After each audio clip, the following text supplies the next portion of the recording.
Bharatiya Janata party, जिसकी अपनी एक अलग पहचान है। ये केवल एक राजनीतिक दल नहीं, एक आंदोलन है। विचारधारा जिसका प्राण है, जिसके सिद्धांतों में निष्ठा है,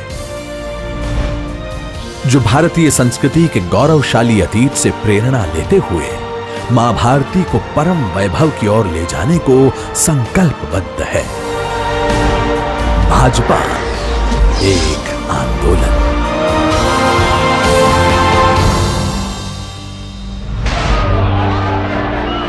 भाजपा की गाथा संघर्षों से गढ़ी हुई गाथा है।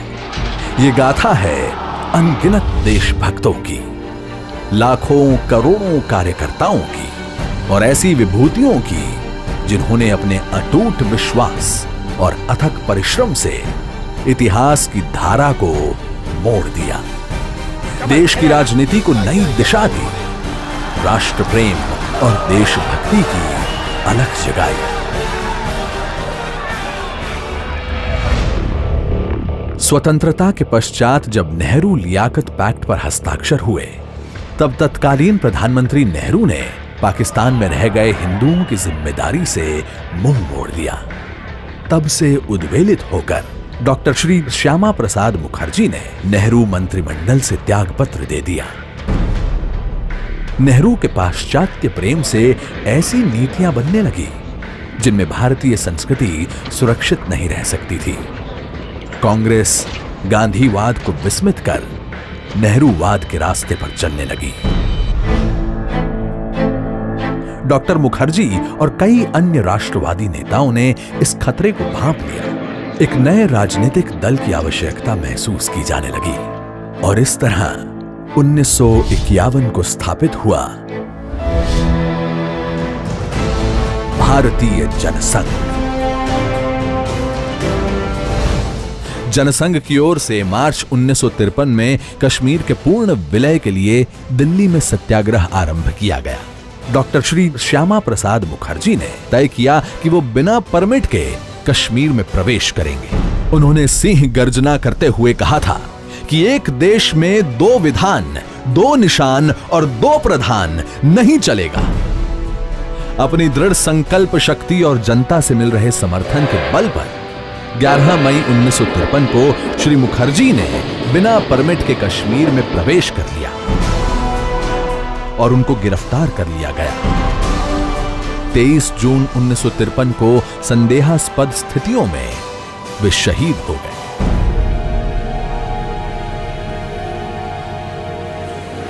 देश में शोक की लहर दौड़ गई।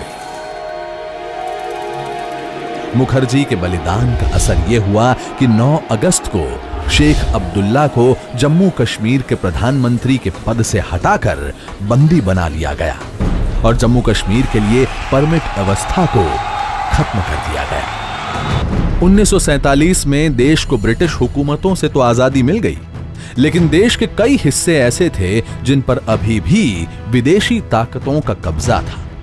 इन क्षेत्रों की मुक्ति के लिए पार्टी ने गोवा मुक्ति आंदोलन चलाया, पौंडीचेरी दादर हवेली की स्वतंत्रता के लिए अभियान चलाया, पश्चिम बंगाल के बेरुबारी को पाकिस्तान के हाथों में सौंपने का तीव्र विरोध किया, कच्छ समझौते के विरुद्ध आंदोलन किया और गौ हत्या के विरुद्ध अभियान चलाया। वर्ष 1965 में पाकिस्तान ने छल पूर्वक भारत पर हमला कर दिया और कच्छ के कंजर कोट समेत कई इलाकों पर कब्जा कर लिया। जनसंघ ने इसका विरोध किया और देश भर से जुटे 5 लाख लोगों ने दिल्ली आकर फौज न हारी, कौम न हारी, हार गई सरकार हमारी का नारा दिया।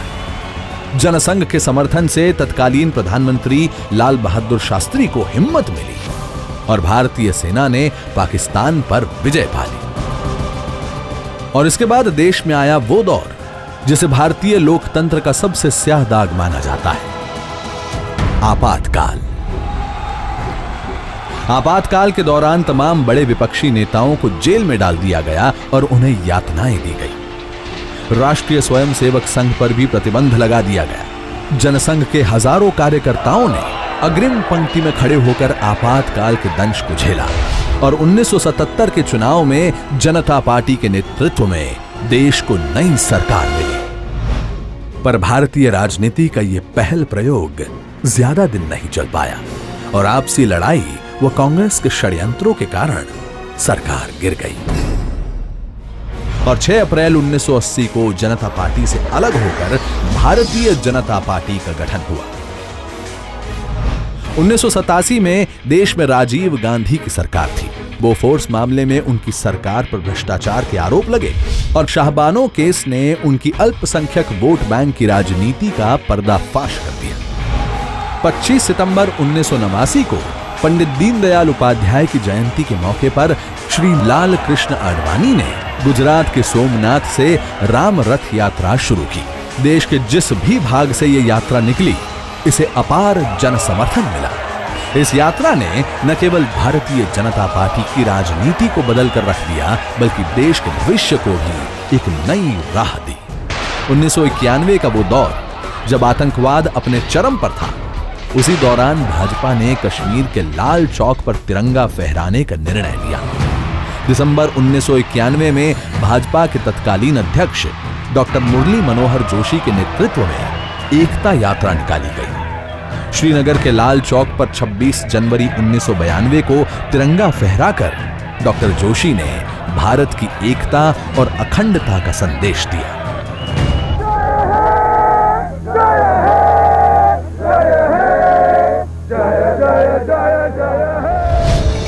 वर्ष 1996, 1998 और 1999 में 3 लोकसभा चुनाव हुए, जिसमें भाजपा सबसे बड़ी पार्टी बनकर उभरी और श्री अटल बिहारी वाजपेयी ने देश को सफल नेतृत्व दिया।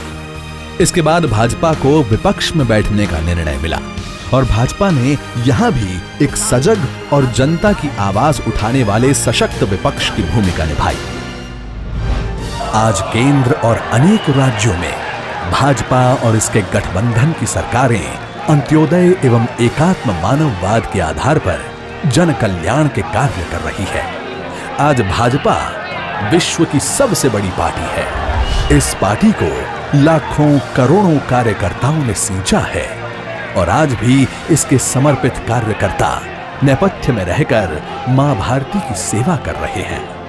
भाजपा का लगातार हो रहा देश में विस्तार इस बात का प्रतीक है कि लोगों की आस्था और विश्वास पार्टी नेतृत्व में बढ़ रहा है। पार्टी को देश के कोने कोने से अपार जन समर्थन मिल रहा है। भारत के यशस्वी प्रधानमंत्री श्री नरेंद्र मोदी भी अनेक अभिनव व लोक कल्याणकारी योजनाओं के माध्यम से पार्टी के अंत्योदय के प्रण को पूर्ण करने की दिशा में आगे बढ़ रहे हैं। मौजूदा सरकार की ओर से सबका साथ, सबका विकास के मंत्र पर सफलतापूर्वक काम हो रहा है। देश की जनता से पार्टी को मिल रहा अपार जन समर्थन भी एक